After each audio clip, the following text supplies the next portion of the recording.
been doing online dating recently, and that's been going absolutely horrible. I noticed I'm really popular with girls over 250 pounds, women over 40 that have over 5 kids, and gay dudes. I started doing online dating when I realized that my friends were not only not helping me find a girl to date, but they were also sabotaging my efforts. My friend Dave hooked me up with his friend Sarah. So I contacted her, and we started text messaging, sending texts back and forth. Everything was going fine, and then I found out she had a penis. Oops. I asked my friend why he thought it was a good idea to hook me up with a transvestite. He said, because they're fun. I told him that wasn't the fun that I was looking for. Anyway, long story short, me and Sarah are now engaged to be married, but I'm still absolutely furious with my friend. When it comes to online dating, or it comes to dating in general, I've noticed that you have to text message a lot. Girls like to text message. I've found that some of them actually use that word YOLO. If you don't know what YOLO is, it's an acronym for you only live once. It's what stupid people use to describe how wild and crazy their life is.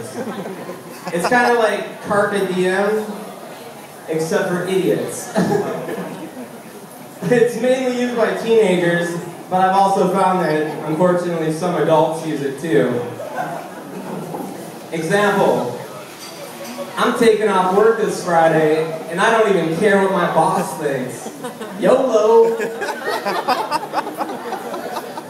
So I went on a date with this one girl I met online, because she didn't use the word YOLO. I took her to Applebee's.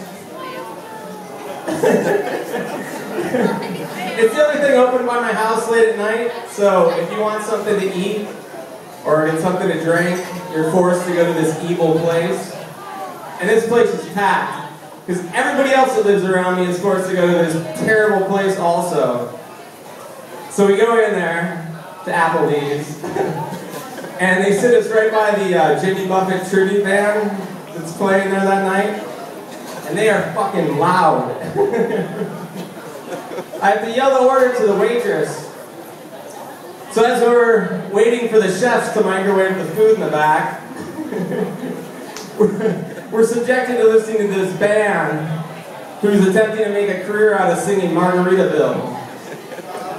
The waitress finally returns an hour later with watered down drinks and a bowl of cold cheese sticks.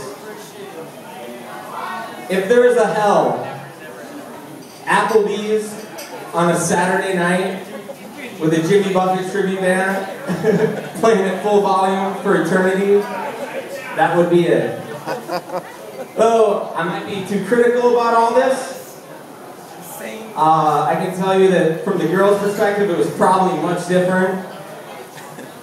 She's thinking, at a fancy restaurant, live music right by our table, amazing food and drinks, great service, and the best part, me.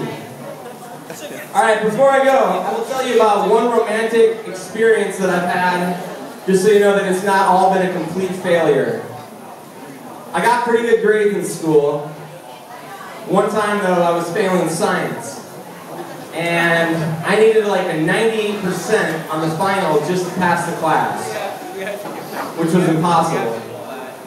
So one day, after school, I go to my teacher's room.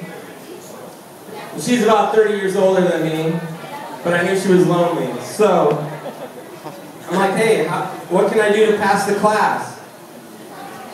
And we start talking. And one thing leads to another, and we end up making love right there on her desk. Twice. And after that, somehow I passed the class. So, you know, being homeschooled kind of sucked, but it made me into the person I am today. Thank you very much.